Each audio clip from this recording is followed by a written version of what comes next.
Friends, welcome to kitchen angel. இன்றைக்கி நம்ம கெண்டை மீன் குழம்பு எப்படி செய்யலான்னு வாங்க வீடியோக்குள்ளே போகலாம். தேவையான பொருட்கள்: வெங்காயம், தக்காளி, பச்சை மிளகாய், கருவேப்பிலை, மீன், புளி, மஞ்சள் தூள், மிளகாய்த்தூள், உப்பு, தண்ணீர் தேவையான அளவு. வெங்காயம் 4 வெங்காயம் நான் பெரிய சைஸாக எடுத்து நீல வாக்கில் அரைச்சி வச்சுருக்கேன். இதை மிக்சி ஜாரில் போட்டு நல்லா பேஸ்ட்டாக அரைச்சி எடுத்து வந்துடலாம். வெங்காயத்தில் பார்த்திங்கன்னா நல்லா நோய் எதிர்ப்பு சக்தி அதிகரிக்கும். பார்த்திங்கன்னா பேஸ்ட்டாக அரைச்சதுக்கு பிறகு 200 கிராம் இதை நல்லா கரைச்சி வடிகட்டி எடுத்துக்கலாம். பார்த்திங்கன்னா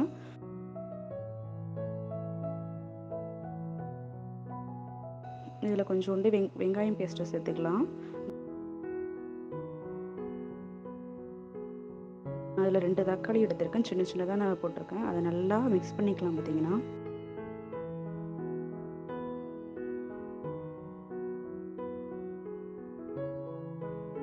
மிளகாய்த்தூள்,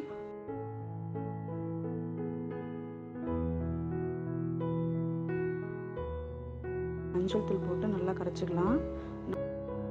நாட்டு மீன் குழம்பு நல்லா புளிப்பாகவும் நல்லா திக்காகவும் இருந்தால் நல்லா டேஸ்ட்டாக இருக்கும். இந்த அளவு திக்காக இருக்கணும் குழம்பு. பார்த்திங்கன்னா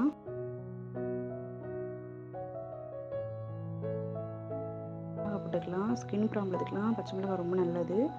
தேவையான அளவு உப்பு போட்டுக்கலாம்.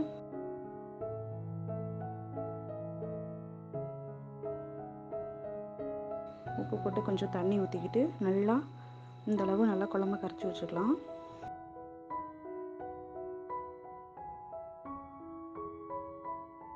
ஆன் பண்ணிக்கலாம். அடுப்பு ஆன் பண்ணி பேன் ஹீட் பண்ணிக்கலாம். ஆயில் சேர்த்துக்கலாம். எல்லாம் ஆயில் நான் 4 ஸ்பூன் சேர்க்குறேன். இது நல்லெண்ணெய் சேர்க்குறேன். பார்த்திங்கன்னா நல்லெண்ணெய் உடம்புக்கு ரொம்ப நல்லது, குளிர்ச்சியானது. பார்த்திங்கன்னா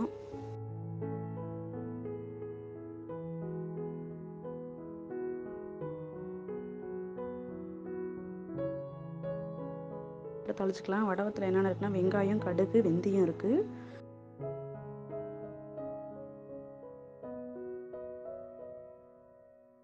நம்ம கரைச்சி வச்சுட்டு குழம்பு எடுத்து இதில் எடுத்து தாளிச்சிக்கலாம்.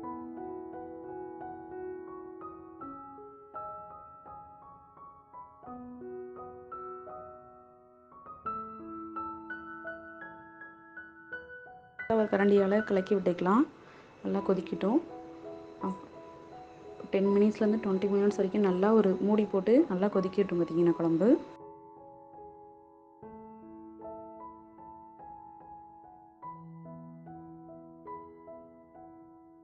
நல்லா குழம்பு கொதிக்கணும். இந்த ஸ்டேஜில் தான் மீனை போடலாம்.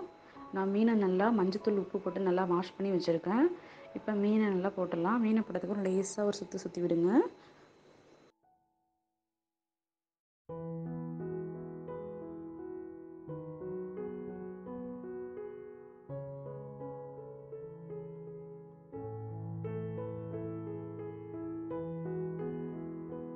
கிளாஸை போட்டு நல்லா 1/4 மணி நேரம் வரைக்கும் நல்லா கொதிக்கட்டும். பார்த்திங்கன்னா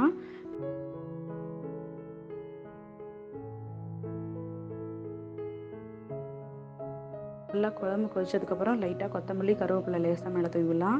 நாட்டு மீன் குழம்பு நல்லா திக்காக இருந்தால் நல்லா டேஸ்ட்டாக இருக்கும். சுவையான கெண்டை மீன் குழம்பு ரெடி. இந்த வீடியோ பிடிச்சினா லைக் பண்ணுங்கள், ஷேர் பண்ணுங்கள், கமெண்ட் பண்ணுங்கள், சப்ஸ்கிரைப் பண்ணுங்கள். தேங்க்யூ ஃபார் வாட்சிங்.